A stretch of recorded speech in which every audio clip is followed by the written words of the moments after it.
Om Sahana Vavatu Sahanau Bhunaktu Sahaviryam Karavavahai Tejasvinavadhitamastu ma vidvishavahai. Om Shanti Shanti Shanti. Om Purnamadav Purnamidam Purnat Purnamudachyate Purnasya Purnamadaya Purnameva Vasishyate. Om Shanti Shanti Shanti. Shruti Smriti Purananam Alayam Karunalayam Namami Bhagavat Padam Shankaram Lokashankaram Shankaracharyam Keshavam Badarayanam Sutra Bhashya Krutau Vande Bhagavanto Punah Punah. Ishvaro Gururatmeti Murti Bheda Vibhagine Vyomavad Vyapta Dehaya Dakshina Murtaye Namah.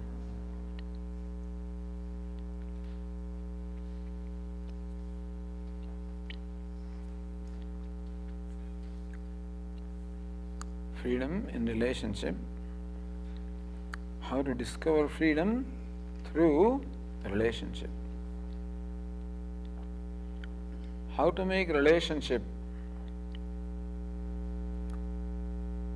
a platform to discover inner freedom. Freedom is our nature, but there is something inhibiting the manifestation of that freedom. Our ego, our complexes, raga dveshas, likes, dislikes. These are the factors that inhibit the manifestation of freedom. I cannot be free whenever any impulse takes over my mind. Anger is such an impulse. Jealousy is such an impulse. Greed, passion, all of these are strong impulses. When they appear in my mind, if I am not alert, then these impulses take over my mind. Up to some point, I may have freedom to extricate myself from the control of the impulse. In Bhagavad Gita, Lord Krishna describes the process of how the impulse builds up.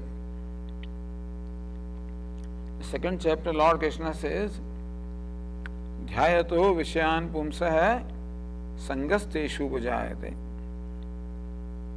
When a person dwells upon an object for a length of time, Sangaha, a liking for that object arises. When you dwell upon something, either a like or a dislike, any one of them can arise. It is not that the object is likable or dislikable. That I like an object or dislike an object is not because of something which is there in the object. It is because of something which is there in my mind. The likes and dislikes are lodged in my own mind. And what a given object does is that it provokes or pushes the button of those likes and dislikes. It may look as though that object or that person created likes or dislikes in me. But in fact, they are in there. Sometimes you see a person and we get upset. Sometimes you see a person become happy. So person makes me happy, person makes me upset, so we think. basically potential for being happy or unhappy is already within us in terms of likes and dislikes. And what that person or object or a situation does is to trigger the likes and dislikes by perhaps pushing some button, knowingly or unknowingly. So Lord Krishna says that when you dwell upon an object for a length of time, because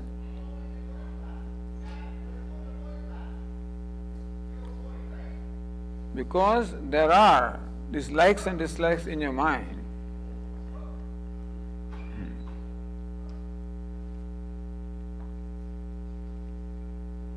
thank you.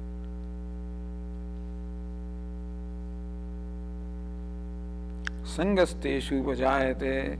Therefore, sanga means a like, a fondness arises.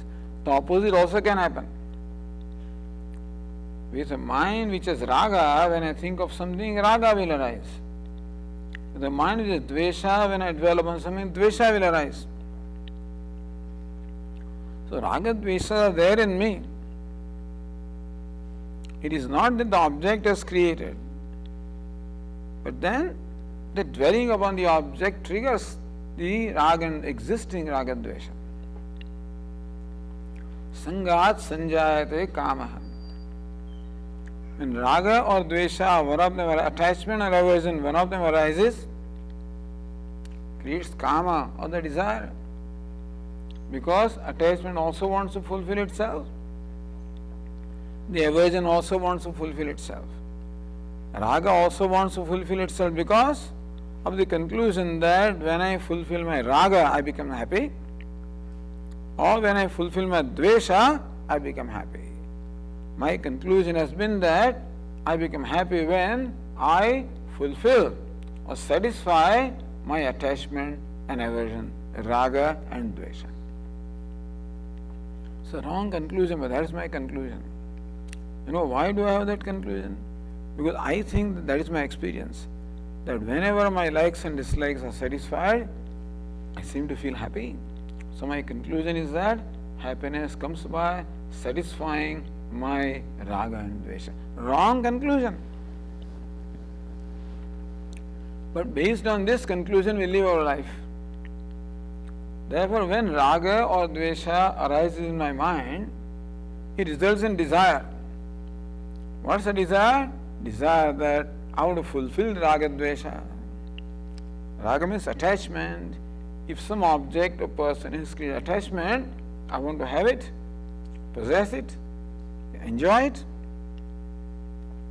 If some dvesha has created desire, then I want to get rid of it. So desire to acquire and possess and enjoy something, or the desire to avoid or get rid of something. Some desire arises. Kamat krodho vijayate. It's quite likely that my desire may not be satisfied. It is the nature of my mind to keep on dwelling upon something again and again. Therefore, a given thought builds up. Just one thought is not a problem. The krodha or anger is a result of build-up of thoughts. I want, build up into a strong desire. And if for some reason that strong desire is not fulfilled, the very same desire turns into anger. When I consider someone else responsible for the non-fulfillment of my desire, then that person, the object, becomes the object of my anger. So, stronger the desire, stronger is the impulse of anger. If I understand this process in my mind, if I am alert, I realize that look, a desire, raga has arisen, a desire has arisen, desire is building up. Up to a certain point, I have the control over the desire. I can say, no, desire, I am not going to submit to you. But if I do not take steps within that limit, If the desire is allowed to build up beyond a certain point, then it becomes difficult for me to control, then desire controls me. Becomes a craving and then forces me to fulfill itself. When desire is not fulfilled, that very desire turns into anger. When with anger also we have the freedom. Anger is arising, it builds up into force. So if the anger is not built up into something very powerful, so long I can control it. It is very valuable to control that anger. Lord Krishna says in the Bhagavad Gita, Shaknoti hai vyasodhum prak sharira vimokshanat kama krododbhavam vegam sayukta sasukhi naraha. Kama krododbhavam vegam. Vega means an impulse. Kama krododbhavam, an impulse that has arisen from kama, passion, or krodha, anger. Shaknoti, one who is able to contain that force of anger or desire or passion. He is a yogi, Lord Krishna says. Sayuktaha sasukhi naraha. He is a yogi, he alone can be called a human being, he alone can be happy. Because the person who submits to his or her anger cannot even be called a human being. At that time the person becomes as good as an animal. We have seen when we were small, from a neighborhood sometimes, I know that this husband was a very angry man. Every day he would get angry when he gets, when his wife is serving food. He has some complaint always. Sometimes the fellow becomes so angry that he will take this plate. Then we find the utensils coming out of the house, Then we know something is happening inside. So angry. So once anger crosses certain limit, you just cannot control. It controls you. Then you are as good as an animal. Not even nara. Sayukta sasukhi nara. Lord Krishna says one who can contain the force of these passions of lust or anger or greed or jealousy or any of these negative emotions, who can contain, he is a yogi. And he is happy, and he can be called a human being. So if we have a value of not submitting to anger, if you have a value of not being controlled by anger, if you have a value of controlling the anger, then we can do it. Formerly our Swami used to give an example of an alcoholic. You ask an alcoholic, say, hey, you should give up alcohol, it's not good for you. You say, I can give up any time, Swamiji. I can give up any time. Swami says, the alcohol is talking, he is not talking. He cannot give up. Similarly also anger, he cannot give up. A person cannot give up the anger. So Swamiji always say, when people advise, don't get angry. Don't get angry. So that's a wrong advice. For the simple reason is that it is not this person who is getting angry, it is anger that is getting the person. I don't get angry, anger gets me. They have no choice.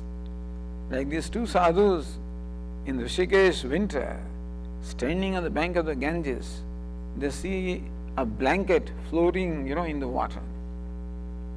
So they were both of them shivering in cold. So one of them is bold. He plunges into water, cold water, swims and takes hold of that blanket.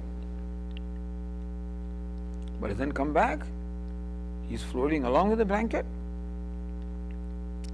So the other sadhu says, hey, give up that blanket. You are being swept in the current. You will be drowned. He says, I am not holding the blanket, is holding on to me. It's not blanket, it is a Himalayan bear. It has got hold of him. So it's not we who get angry, it is anger that gets us. we become helpless. Therefore, tell somebody, don't get angry, is an advice that he cannot follow because he doesn't get angry. Anger gets him. Very difficult to become free from anger. All relationships will be ruined because of anger, really. And therefore, a value of becoming free from anger. Swami used to say, a value for becoming free from alcohol, a value. Then you may join the Alcohol Anonymous and this, that, and what. Some effort will be made. Similarly, also the value of becoming free from anger, then we can, in course of time, become free from anger. Why do we get angry? Why does a person get angry? Anger, as we said, is a result of unfulfilled desire, unfulfilled expectation, unfulfilled demand. We are basically very demanding people. We keep on making demands upon everybody around us. We want the whole world to fulfill our prescription, our agenda. While driving on the road, I was getting upset this morning. Look at every time there is red light, every time red light, red light. So we were late, otherwise it would have been okay.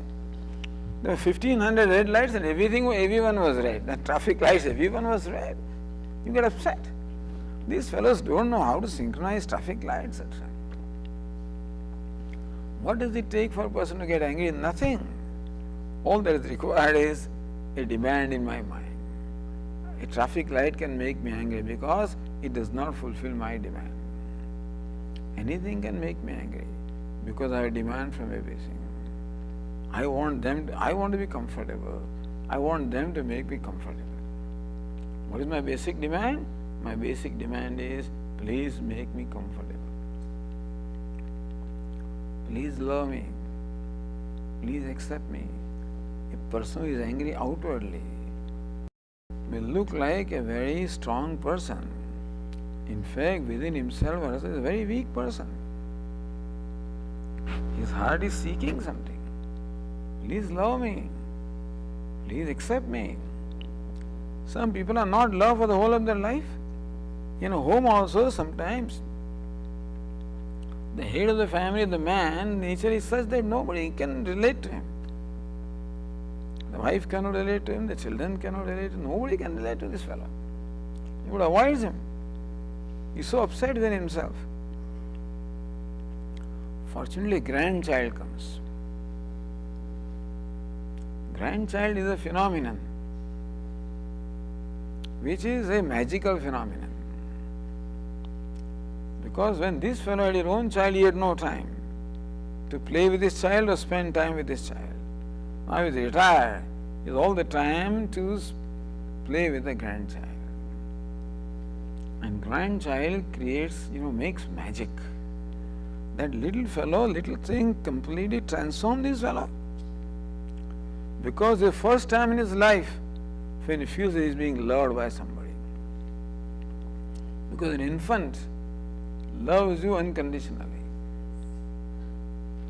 When the child becomes 2, then slowly the conditions start.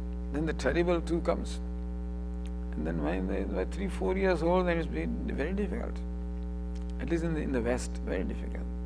As I tell the story, I told this child, will you please switch off the TV? He right away says, do I have to? 4-year-old child. But as long as they're infant, they're completely agreeable, most enjoyable. So this grandfather enjoys, first time he has received unconditional love. And he melts. Such a hard-hearted person, This child is able to melt him. That is how it's so necessary. That's what we want. We want others to love us. We want others to accept us. We want others to approve us. Person may be big person, he may be wealthy person, an executive, a leader, all kinds of person, maybe outwardly. But inwardly, person can be as like a child, a helpless person, always seeking to be accepted, seeking to be loved, seeking to be approved. Unfortunately, people around that person don't understand this. They don't approve of him, don't accept him, don't love him, always feels rejected. It's most amazing how in same family a person feels rejected. Swamiji, my wife and children are ganging upon me. So this is amazing how the mother and the children become one gang, and gang up against the father. Generally, it's rarely that father and children gang up against mother. Mother and children, that's what the father complains. This fellow is a big manager, is a big CEO. At home is nothing, because he feels totally alienated. I told you that joke, This fellow his name is, in India, this Rajputs, and they have this name Singh and Singh and Singh, Shakti Singh. And so somebody said, the name is Singh, and Singh means Sim, means lion. What happens to you when you go home? He says, as soon as I reach home, when Durga takes hold over me, because Durga rides on lion, That is situation at home. Outwardly, fellow may be anything. And therefore, it is so important to know that everybody is a needy person.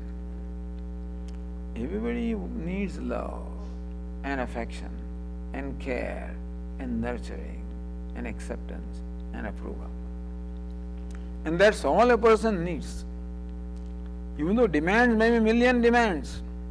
Cook this, don't cook that, sit here, whatever, millions of demands a person may make upon the spouse.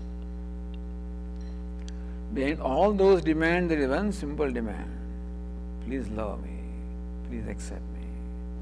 He thinks that he is loved only when she does what he wants. That's his definition of love, unfortunately.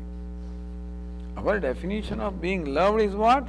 When somebody does what I want them to do. Because I'm not capable of, feeling the love otherwise. The only way I can feel love is when they do what I want, when they satisfy my likes and dislikes. So that is why we are demanding people. Some people make open demands. Some people don't make open demand, but inside demands are always there in every human being. And when the demands are not fulfilled, there is anger. If I have the freedom, I get angry upon somebody. Sometimes I don't have freedom. What can I do with my boss? Nothing. Then what happens to my anger? It turns into frustration inside. So when I cannot express my anger outside, it turns into frustration and sadness inside. That's how we become sad people. Therefore, it is important to understand the mechanism of anger, as to how anger is a result of unfulfilled demand. There is no reason for anger other than an unfulfilled demand or expectation. Unfortunately, all our relationships are based on expectations. So it's natural to have expectation. I said, right? Somebody said, so when we give this lecture about expectation, that you should drop them, what do you mean, Swami? Expectation is natural. Expectation from the spouse, expectation from children, expectation from this is natural. It's all right. Have expectation. But then be ready that your expectation may not be fulfilled. Expectation, if it is natural, okay, but be ready that your expectation may not be fulfilled. The other person may want to fulfill your expectation, but sometimes your expectation is such that the person cannot fulfill. Sometimes the other person wants to fulfill expectation, but are not capable of doing it sometimes. Sometimes not capable of doing, some not willing to do. And therefore, it is quite possible that your expectation may not be fulfilled. Alright, If you think that you have the freedom to have expectation, have it. But then be ready that your expectation may not be fulfilled. You know what it means? Meaning you don't get angry. Not fulfilled anyway, but what is meant by being prepared, that my expectation may not be fulfilled, is that I say it's okay. Understandable. Our Swamiji says that every action that you perform is a calculated risk. Every endeavor is a calculated risk. Similarly, every expectation also is a calculated risk. Quite possible that it may not be fulfilled. So when your expectation, ask yourself, am I ready for this expectation not being fulfilled? Am I ready? Can I handle myself if my expectation is not fulfilled? I cannot handle myself, then drop it. I can handle myself, then have it. So that you are ready for a condition when your expectation or your desire or your demand is not fulfilled.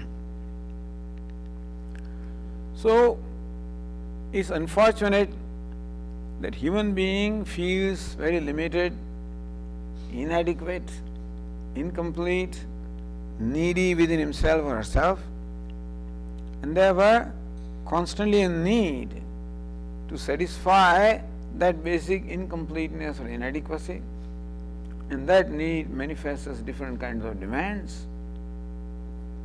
And then both people are demanding people, the demands clash, and that's how conflicts arise. So conflict in relationship is the result of demands. No demands, no conflict. So what should we do? Let go of the demands. Letting go. So our Swami liked that sign, when you enter the highways, there is a sign called yield. Yield. He used to like that. It says yield. That's all. Yield. Hold on to up to a point, then yield. Without feeling bad. We yield all right because there is no choice. Sometimes we are helpless and we yield. But that is not helplessness. Yielding not out of helplessness, yielding out of willingness. That my yielding to this person is important to that person. That will make this person happy. And I am happy because that person would be happy. So, value of making the other person happy, a very important value. Our basic value is making ourselves happy. Our basic agenda is making ourselves happy. Even a relationship, particularly between spouses, in every relationship really, but particularly between spouses, if the agenda changes, that each spouse has the agenda of making the other one happy. Swamiji, it's impossible to make this person happy. You cannot make them happy, regardless of what you do. Sometimes people feel frustrated. Say, just have patience. Try to understand why is the person not happy. But I'm trying to do everything that the person wants. What's the want behind the want? What's the desire behind the desire? Let us understand the people. So an important thing is to understand each other, where each one is coming from, what their basic background is, how they are raised, how they have grown, what kind of complexes they have, what kind of emotional baggage there is, what kind of emotional needs there are. Therefore, it is true that it is not easy to make somebody happy, not easy at all. We can make somebody happy only when we can satisfy the likes and dislikes.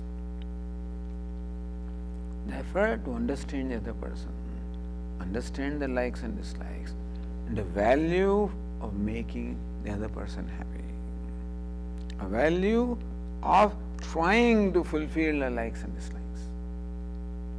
At least you have satisfaction of having tried. If you don't succeed, ask why you did not succeed. Try again. Don't succeed, ask why you did not. In course of time, you will learn about that person, understand the person. So this is how, if there is a value of nurturing and nourishing the relationship, value of making a relationship healthy, because when the relationship itself becomes a source of happiness, understand that happiness does not come free.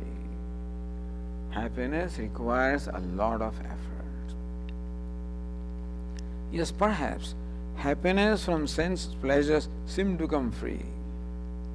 Happiness from food seems to be effortless. Happiness from movie seems to be effortless.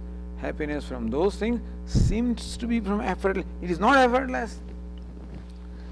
Understand that you cannot enjoy even an object unless there is fructification of our past punya. You are not enjoying the cinema, you are enjoying the fructification of our past punya. Understand this.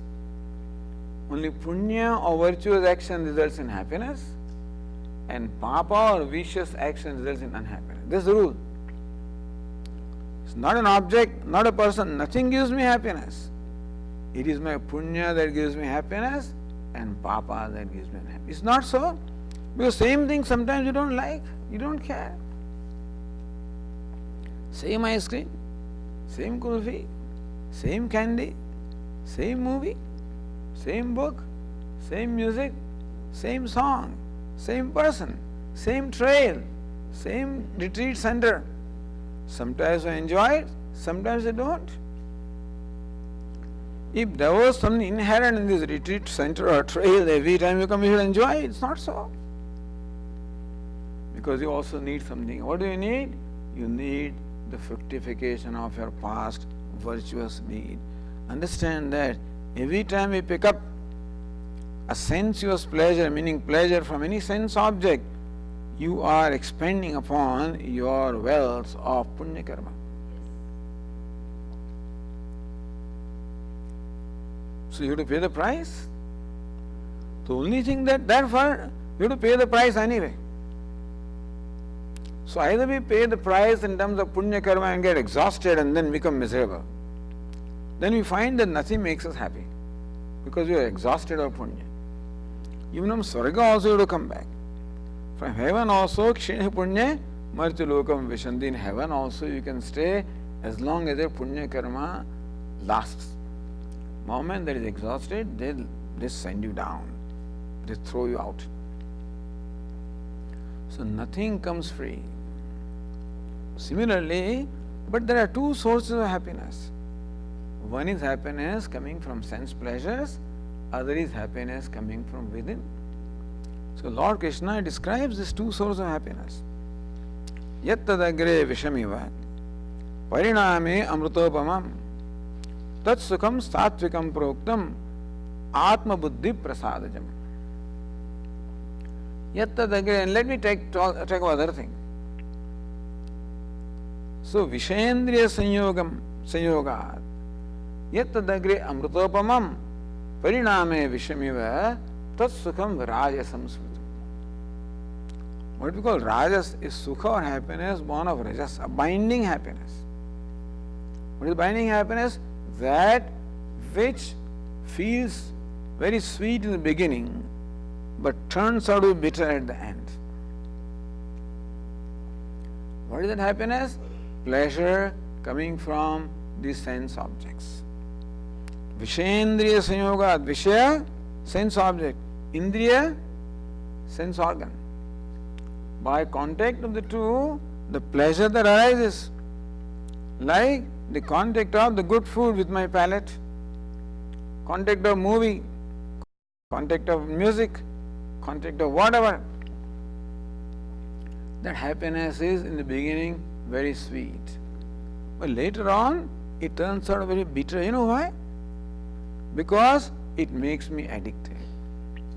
Meaning that for the same quantum of happiness, I need more and more of that object. The rule there is the rule of the law of diminishing return. You know the law of diminishing return? First Rasgulla makes you ecstatic. Second Rasgulla, okay. Third Rasgulla, little less. Fourth Rasgulla, even less. Seventh Rasgulla, it comes out along with other 6. Because the capacity of an object to satisfy me keeps on diminishing. And therefore, the same quantum of happiness, I need more and more of that. And we know all, when it comes to addiction, like cigarettes, like smoking, like drinking, how when one cigarette used to give me heavenly pleasure, then 2, then 3. In India, people eat this pan masala, you know pan masala. So in Gujarat now, they say that you cannot sell pan masala with what do you call it, the nicotine. So therefore they say now pan masala without tobacco. You can separately buy tobacco. Look at that. Same fellow, same pan wala will give you tobacco separately. So then they have this pan masala, the tobacco, make their own mixture, put it here. Even though they know that this results in cancer, still. What to talk of these poor fellows? The surgeons who perform surgery on the mouth, knowing that this is the result of pan masala, himself eats pan masala. So this is addiction. Begin with 1, 2, 3. People take 25 pan masalas a day, a whole pack of cigarette a day, 10 cups of tea a day. Meaning for the same quantum of happiness, you need more. Meaning that you become more, you become addicted, you become dependent. It is called binding happiness. Binds you. Turns out to be bitter at the end because you're bound, you're dependent, makes you helpless. Therefore, Vishayendriya Sanyoga, any happiness that comes from an object outside of myself is always like this, that it is a binding happiness.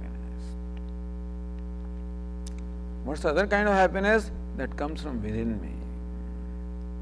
Yat tadagre vishamiva, Lord Krishna says, when you want to derive happiness from yourself, it's not easy.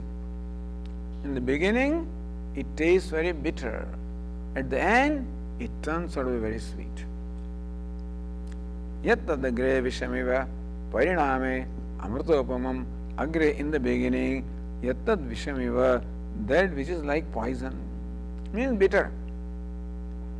Pariname amritopamam, but it results into sweet ambrosia. Tat sukham satvikam proktam, that's called sukha, happiness, born of sattva. Atma buddhi prasadajam, that comes because of the cheerfulness or the purification of your own mind. So this is the agenda. Human beings should know that we have come here with an agenda. What's the agenda? Agenda to be happy. How can you be happy? You can be happy only by getting rid of your baggage of impurity. The ragas and dveshas stand for all the impurities of the mind. And more of them you let go, purer the mind becomes. Purer the mind becomes, more cheerful it becomes. Happiness wells up from within the mind. That's happiness that needs no effort at all. Like the pool of water, when you clean that water, becomes clean and transparent, and what is the bottom becomes very evident, and so as our mind becomes cleaner and cleaner, purer and purer, the happiness which is the very adhisthana substratum becomes automatic and no effort is required. It's called effortless happiness. My own self becomes favorable to me. Lord Krishna says, Atmaiva hyatmano bandhu Atmeva Ripuratmana. Your own self can be your bandhu, meaning your benefactor, or your own self can be your adversary, your enemy. My own self can give me happiness, my own self can give me happiness. Understand that today also, what gives me happiness is myself, what gives unhappiness is also myself. Spouse doesn't give me unhappiness, children don't give unhappiness, the world does not give unhappiness. Who gives unhappiness to me? My own self. Which self? The mind that is under the control of raga dveshas. Bandhuratma atmanastasya yenatmaiva atmana jitah anatmanastu shatrutve vartet atmeva shatruvata. Lord Krishna says, one who has mastered his mind, one who has made his mind free from raga dveshas, for him the mind is his friend, benefactor. On the other hand, the mind that is in control of raga dveshas or kama krodha is the mind that is like an enemy. So we don't need to go out to be happy, nor do we need to go out to be unhappy. We are alone enough to make ourselves happy or unhappy. Therefore, if you understand that, the process of our life should be to progressively get rid of these raga dveshas, not accumulate them. And by satisfying my raga dveshas, I am accumulating them, not getting rid of them. Therefore, a value of not satisfying the raga dveshas, a value of letting go, of dropping, of giving up. And for that, a relationship becomes an excellent opportunity. Karma is an opportunity, but relationship becomes an excellent opportunity. So Lord Krishna teaches Karma Yoga. What is Karma Yoga? Performing karma, the duty, as an offering to the Lord. That is a means of self-purification. Where is the Lord? Your spouse is the Lord.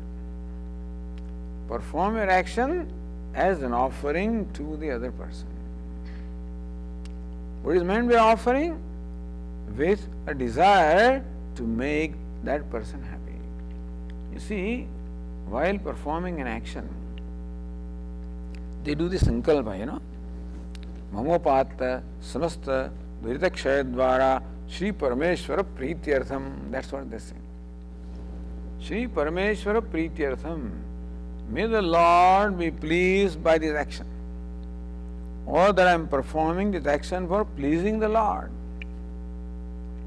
Now, where to find the Lord? Right in front of you is the Lord. A tough Lord, maybe.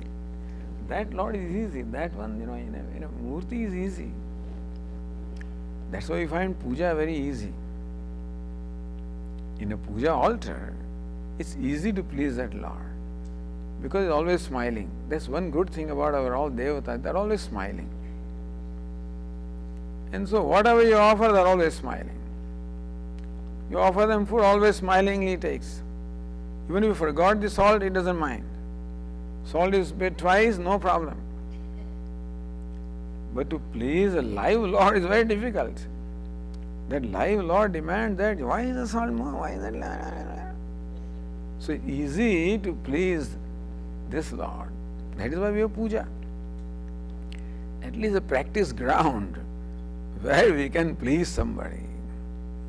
And I said last night also that here is a place where I know that I am safe, I am accepted, because He is not going to reject me.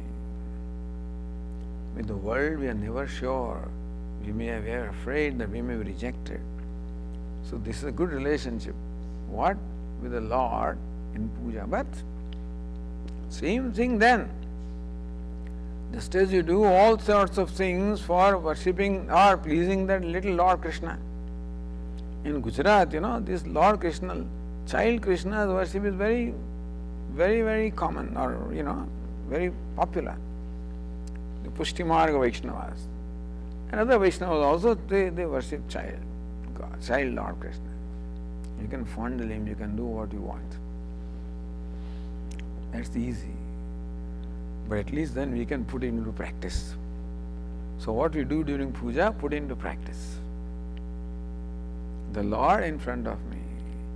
May this action please this Lord. But understand that even for this Devata also, you have to do what the Devata likes. This little Lord Krishna does not like a lot of bath because he will catch cold. So Lord Shiva doesn't mind. So Abhisheka Priya Shiva. Shiva keep on doing Abhisheka hours together, he doesn't mind. Don't do that with Lord Krishna, little one, you just give him a little bath, that's all. He will catch cold, his child. But Lord Shiva doesn't want any ornaments. But this fellow wants ornaments. We keep on giving nice garments and nice ornaments, etc. Meaning that you must know the likes and dislikes of Devata also and do what they like. So Payasanna Priya, the Devi is very fond of Payasa. Lord Shiva may be form of perhaps Laddu. Ganesha may be form of Modakam. Lord Krishna is fond of Makhan, Misri, butter. So you do that. Similarly, to please other person, you have to do what the person likes. Which may not be what you like. And therefore, that exercise automatically requires you to slowly let go of likes and dislikes. The toughest thing is letting go of our likes and dislikes. Because we so dearly love them. Even though they are our enemies, the fellows who make me most miserable are my likes and dislikes, but I love them. I hold on to them. I nurture them, nourish them. In fact, I go to such an extent that to satisfy my likes and dislikes, I give up the relationships. How stupid I am. How stupid people are. That to satisfy their ego, they let go of relationships. This is a very valuable thing. Ego is the most, the source of all misery. That I want to always sustain and retain and nurture and nourish. Like a fire, keep on feeding it with butter. So when people realize, when there is a conflict, if you realize that it's ego that is creating conflict, my demands that are creating conflicts, my likes and dislikes are creating conflict. If you value that my relationship is more important than myself, if my relationship is more important than myself and my ego, means my demands, means my likes and dislikes. If I understand the simple reality of life, then for nurturing the relationship, I will be willing to let go of my demands.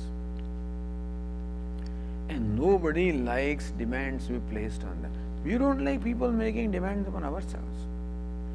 Everybody wants to be accepted as they are. Everybody, that's why we feel very happy with saintly people. Because they are non-demanding people. They don't make any demands upon us. So when we are in their presence, we feel very comfortable. Because we feel accepted. We feel loved. That's what everybody wants. We can also become saints by letting go of these demands. So our Swamiji says, in a little booklet called Personnel Management, personnel management, relating to other people, is whenever anybody comes before you, make that person feel elevated in your presence. Make that person feel elevated in your presence. Mean that you become so humble and you elevate that person feels, even a small child feels elevated in your presence. That's a way to relate to other people, to elevate them, make them feel accepted, make them feel understood. Everybody wants to be understood. They want to be accepted. And that's all the simple demand there is. Although that requirement of being understood or accepted may come out in different kinds of demands, which is what we reject. But if you realize that demand behind all the demand is simply being accepted, thus being sympathetic to other person. In relationships, two values are very important. One value is ahimsa, other value is kshama. Kshama means accommodation. In our Swamiji's words, kshama means accommodation. Kshama is usually translated as forgiveness. But forgiveness is a very misunderstood word. When you forgive somebody, we think that we have done a favor to that person, which is not what forgiveness means. Forgiveness doesn't mean that we are doing favor to that person. But that was Swamiji preferred to translate kshama as accommodation. Accommodate. Accommodate where? In your heart. How do you accommodate? By becoming larger than what you are. As I am not, the conflict is because I am not able to accommodate that person as I am. Why? Because I don't accept that person. Why? Because the person has all these problems. Why the person has so many faults? So I do not accept the person because of nature, because of this, because of a variety of things, which I, therefore, how to solve the problem? By becoming bigger than the problem. Meaning that, what is accommodation? By becoming larger than what we are, more large-hearted than what we are. If you value for that person, then we'll be able to accommodate their idiosyncrasies, their deficiencies, their defects. Sometimes people don't know how to cook well. Okay, now don't make an issue every day an issue. You don't know how to cook, you don't know every day. This fellow has a problem in shopping. Every day she takes him to task. You know what husband and wife do right in the beginning? I have seen this. What they do is they want to control the other spouse. So this young couple got married, and this poor man's job was to buy shopping vegetables. In the olden days, you go to shop market and buy vegetables. So wife gives a list, bring okra and this, that, and poor fellow brings. As soon as she brings, then she says, "What is this? Okra? This is not tender. They're all, ripe okra. This is not the way. Eggplant? Don't you know how to buy eggplant?" This fellow is perspiring. He becomes so nervous, and do this 2-3 times. You can control him for the whole of his life. That's what that fellow will do to her. Oh, you don't know how to cook khichdi? You can't do this? You cannot, that's all. So this is how we want to control other people. We think that we are happy when we can control other people. No. We are not happy when we control. We are not happy when we are controlled. The control game should not be there at all. Game should be one of accommodation. Then only there is a possibility of love. It is love, the mutual acceptance, mutual respect, and mutual love that should form the basis of a relationship, and not control, not demand. Therefore, willingness to drop my demand. When I do not like a person, you know what it means? It means that the person is not able to fulfill some demands that I have. So, either I reject the person or I let go of my demands. What people do, they reject the person. What we should do is to let go of the demands. Because nobody is perfect. Nobody in the world is, we are not perfect. Other people also are not perfect. Everybody has imperfections. Everybody has deficiencies. Everybody has defects. Everybody has problems.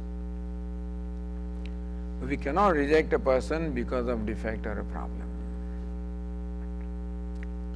When I remember an experience an episode, when we were, in the vacation, we used to go to our uncle's place, maternal uncle's place.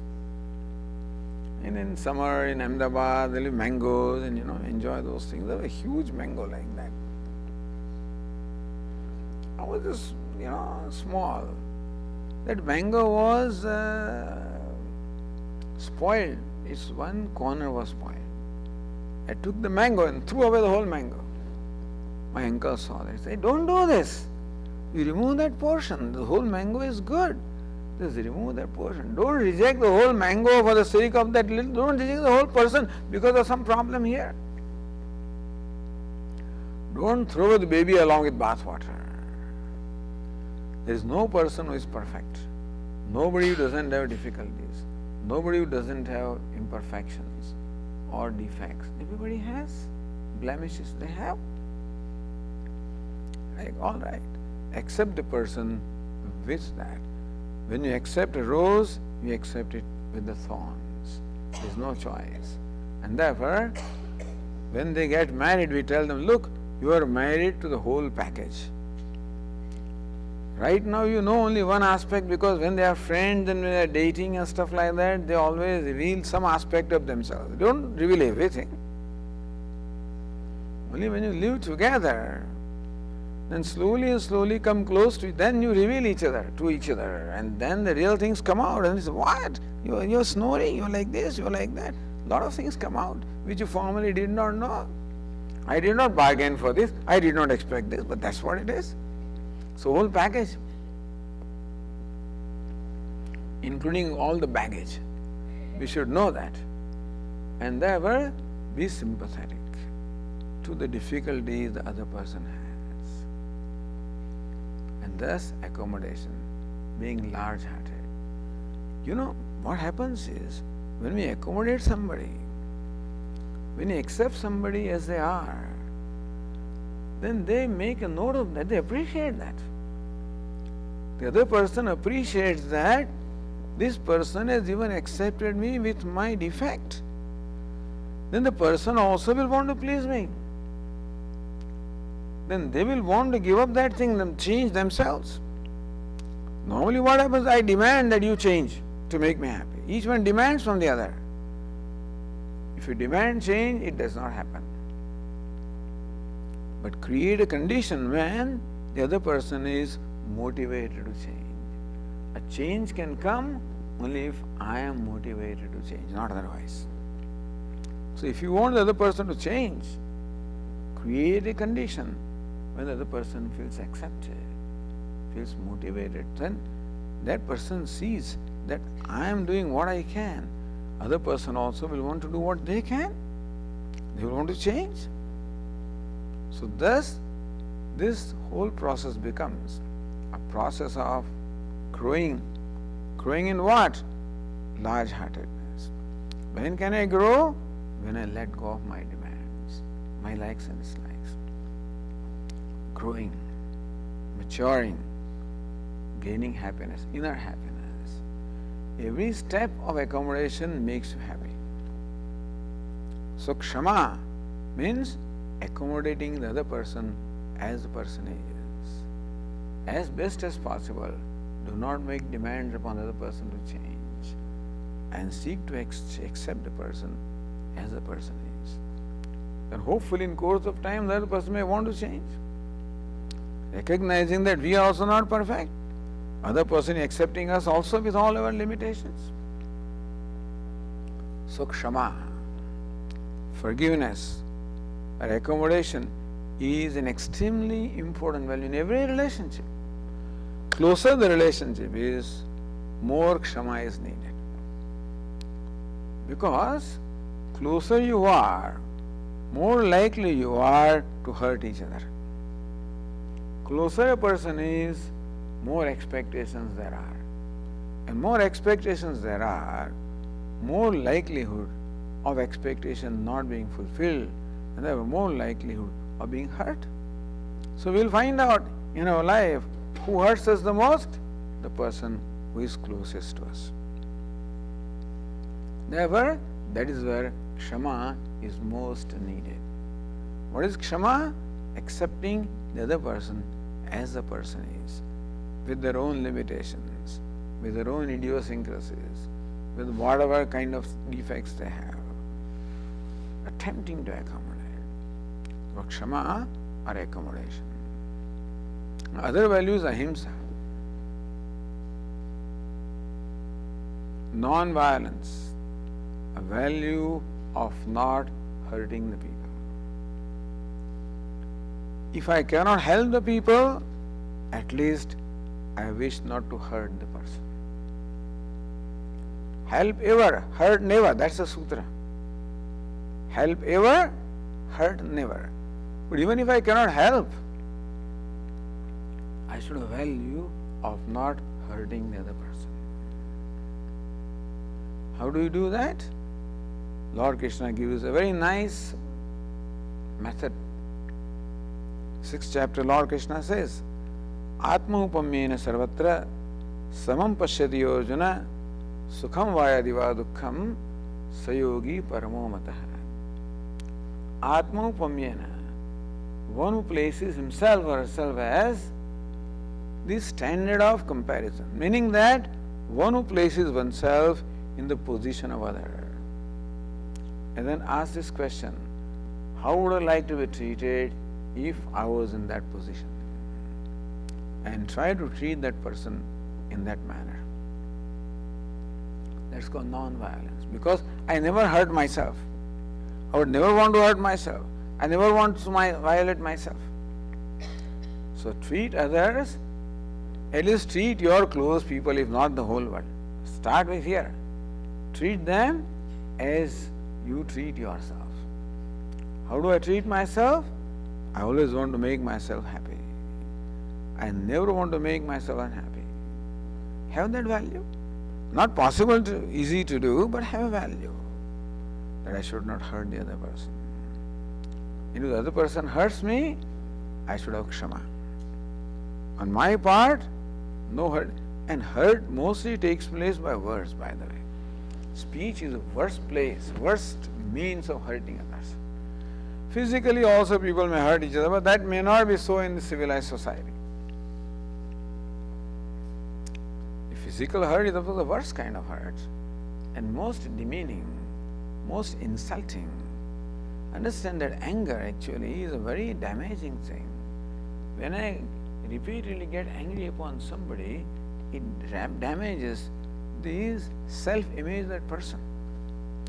Particularly if I am an important person in the life, like I am a parent, I am a spouse, an important person whose acceptance is important. If we get angry upon our children, this is a very, very damaging thing. Because the parent is very important in the life of the child. And acceptance of the parent is extremely important. The parent keeps on getting angry, keeps on rejecting, keeps on criticizing. The child develops complexes that I am no good, I am not worthy, think that I am not worthy, loses self-worth. So also getting angry upon spouse, getting angry upon others is very damaging. It damages us and damages others. So a value for non-violence, which will require me to keep my anger under check, keep my words under check.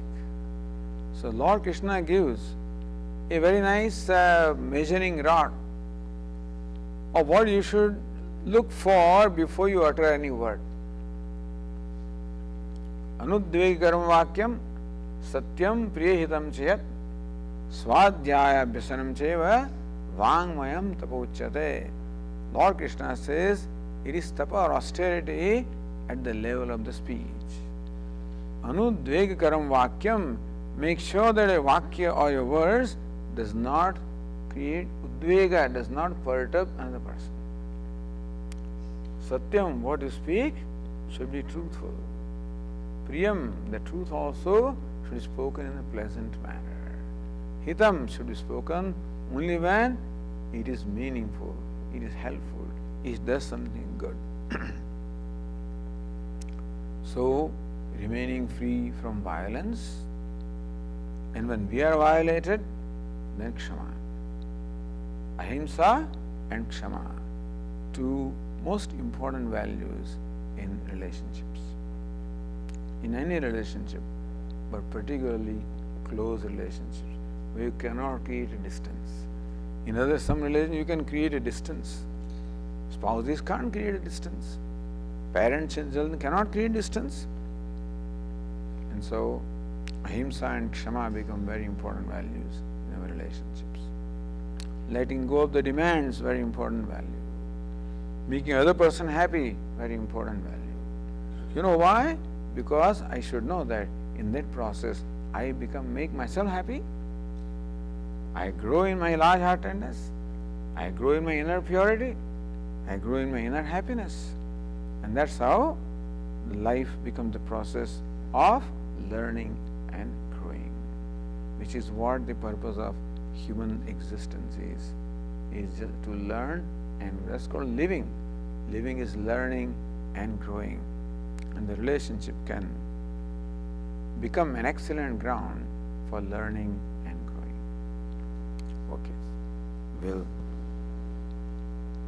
stop here and open for questions and answers.